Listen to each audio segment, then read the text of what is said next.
out on the lake. Canoe's perfectly stable, easy to steer. I can turn on a dime and go about 6 miles an hour roughly. Keeps everything at a perfect, the canoe's level. There's no issues in terms of standing or tipping over. You're not going to flip. You can stand, walk, plenty of space.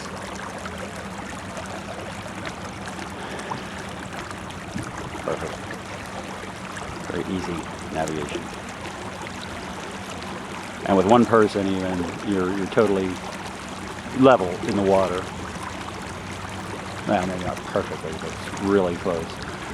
Got some weight to it, and that's nice. Helps you to handle any kind of little wakes, or no problem whatsoever. So it works very, very, very well. This is at Raccoon Creek State Park in Pennsylvania. So very nice, underutilized till now. If you like it. Yeah.